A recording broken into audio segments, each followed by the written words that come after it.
Your ophthalmologist has diagnosed a detached retina in your eye. This condition occurs when the retina, or tissue lining the back of your eye, is pulled away. A detached retina is a very serious condition that almost always causes blindness if not treated. To repair your retina, your ophthalmologist recommends surgery to remove the vitreous gel in your eye and place a scleral buckle around your eyeball. This surgery can help to prevent further retinal damage and may save your remaining sight. To understand how a detached retina affects your vision, let's take a look at how the eye works.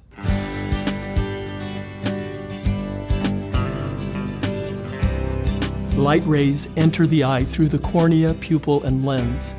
These light rays are focused on the retina, the light-sensitive tissue lining the back of the eye. The retina has two areas, the peripheral retina, which gives us our side or wide-angle vision, and the macula, the small area in the center of the retina. The macula gives us our pinpoint vision, allowing us to see detail clearly. The inner eye is filled with a clear, jelly-like substance called vitreous. As we age, the vitreous becomes less like jelly and more like liquid. Usually, the vitreous is only loosely attached to the retina, so as the eye moves, the vitreous moves away from the retina without causing problems. Sometimes, though, the vitreous pulls hard enough to tear the retina. Fluid passes through the tear and lifts the retina off the back of the eye. This is called a retinal detachment. The retina doesn't work when it's detached, and vision becomes blurred. A retinal detachment is a very serious problem that almost always causes blindness unless it is treated. Your ophthalmologist will repair your retina with vitrectomy and a scleral buckle. This procedure is done in an operating room, and your eye surgeon will use either a local or general anesthesia. During a vitrectomy, your ophthalmologist makes a tiny incision in the sclera, or white of the eye. A small instrument is placed into the eye to remove the vitreous gel. Once the vitreous is removed, your surgeon will inject a gas or silicone oil bubble into the eye. This pushes the retina back against the wall of the eye. The tears and weak areas of the retina are then sealed with either a freezing probe or laser treatment. After surgery, your ophthalmologist may recommend that you keep your head in a special position for a certain period of time to keep the bubble in place. As you recover, your eye naturally makes fluid that gradually fills the eye, replacing the gas bubble. An oil bubble will need to be removed from the eye at a later date with another surgical procedure. Avoid air travel with a gas bubble in your eye. Also, if you're going to have any other surgery, be sure to let your anesthesiologist know before surgery that you have a gas bubble in your eye. To add the scleral buckle, your ophthalmologist will place a small plastic, rubber, or silicone band around the sclera, or the outside of the eyeball. The band is sewn to the sclera and cannot be seen after surgery. This band gently presses the eye inward, helping to keep the separate layers of the eye together and allowing the retina to reattach to the eye's interior wall. In most cases, the scleral buckle will be left on the eye permanently. It's important to remember that retinal detachment is a very serious eye condition.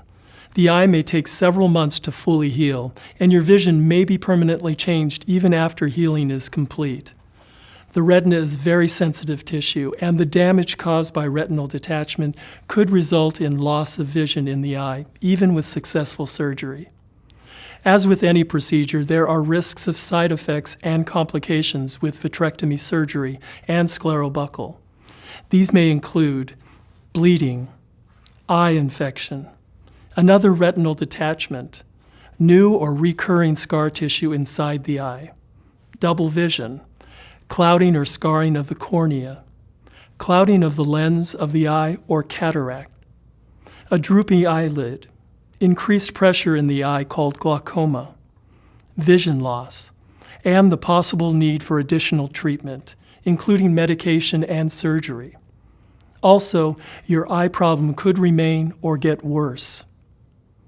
Call your ophthalmologist right away if you notice any of the following problems after surgery: a decrease in your vision, increasing pain in your eye, increasing redness of your eye, swelling around the eye, any discharge from the eye, any new floaters, flashes of light, or changes in your field of vision. Other treatment options may be available for your retinal detachment. Depending on your condition, these options could include just a vitrectomy without scleral buckling, or a scleral buckle without vitrectomy. Another option could be a procedure where a gas bubble is used to hold the retina in place. Your ophthalmologist can explain why he or she chose vitrectomy and scleral buckling for your particular course of treatment. You don't have to be treated for your retinal detachment. However, without treatment, it is very likely you will lose vision in that eye. The main goal of treatment is to preserve your vision. Be sure to keep all appointments with your ophthalmologist after treatments. Also, if you have any changes in your vision, you should call your ophthalmologist right away. Monitoring your vision is a vital step toward the goal of preserving your sight.